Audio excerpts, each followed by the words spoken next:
Vaccines work their magic by effectively creating immune cells that are long-lived, often for over decades.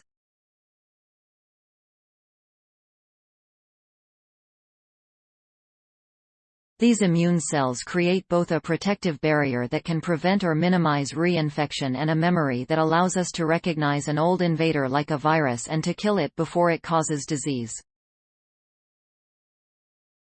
The antibody in our blood that is the barrier is made by long-lived plasma cells, and while the importance of these cells has always been known, how and when they are generated following a vaccination has remained a mystery.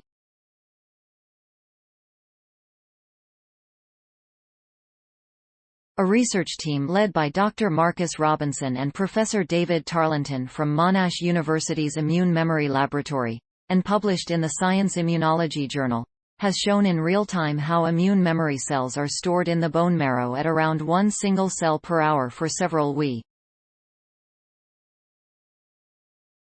The researchers used a genetic system in mice to map the gradual accumulation of these cells.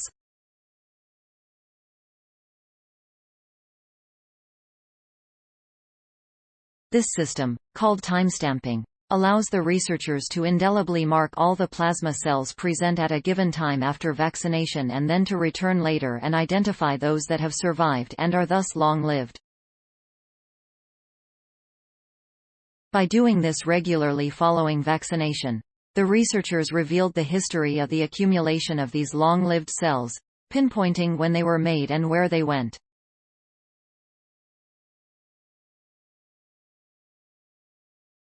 After receiving a vaccination, we remain largely immune to that disease because our bodies provide an ongoing supply of antibodies against the immunized disease, essentially making sure we remain topped up with these antibodies. While we have known the sites in the body where these long-lived plasma cells have been generated, including lymph nodes, tonsils and gut, just what makes some vaccines lead to these cells sticking around for decades versus those that disappear after a few months has been unknown. Given the global interest in long-term immunity provided by COVID vaccines, there is an increased urgency in understanding this process. Using a mouse model that expressed a fluorescent protein, called the TD tomato protein, only in cells specifically producing antibodies against a specific vaccine. Because these cells fluoresced, it was possible to track individual cells as they were produced and where they were stored. The research used a series of tools to identify only those plasma cells that were generated by the vaccine. All plasma cells in the mouse model expressed a fluorescent protein, called TD tomato protein, and among those, they identified those recognizing the vaccine, and finally, by using the timestamp, they knew when those cells had been made and thus how old they were. According to Professor Tarleton, studying these individual cells as they are born, mature and get stored to protect us against repeat invasion by a particular virus or bacteria, can inform our understanding of how the recruitment of long-lived plasma cells occurs. The intricacy of the study has a These cells, after the initial flourish, then decline at a rate of around 0.1% a day with a half-life of about 700 days, providing both an estimate of the duration of protection and identifying for further study the long-lived cells themselves. According to Professor Tarleton, understanding how these long-lived plasma cells are generated, live and die, will inform our ability to modulate their recruitment, through different vaccine combinations or delivery strategies, ultimately allowing us to be able to increase the longevity of immunity. In fact, there is exciting work recently reported in Nature that describes how altering the mechanics of vaccination can dramatically influence the character of the immune response, and we would predict the production of these special cells that have been the focus of our work. Make a difference. Note: content may be edited for style and length.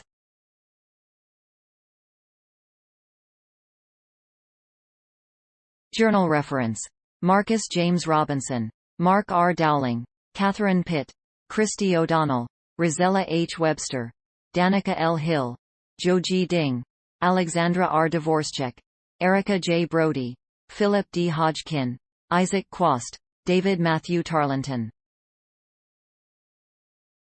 Long-lived plasma cells accumulate in the bone marrow at a constant rate from early in an immune response.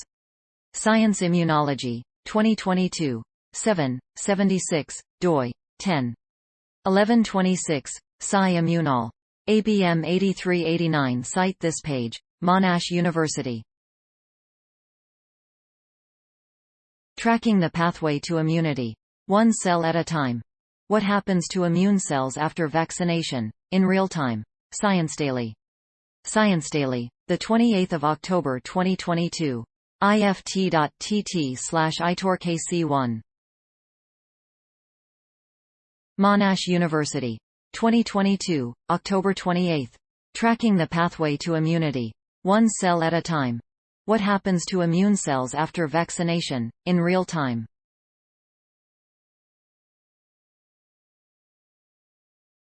Science Daily. Retrieved October 31, 2022 from ift.tt/itorkc1. Monash University. Tracking the pathway to immunity. One cell at a time. What happens to immune cells after vaccination? In real time. Science Daily. https://ift.tt i2rkc1. Accessed October 31, 2022. Thanks for watching. Please subscribe my channel for more videos.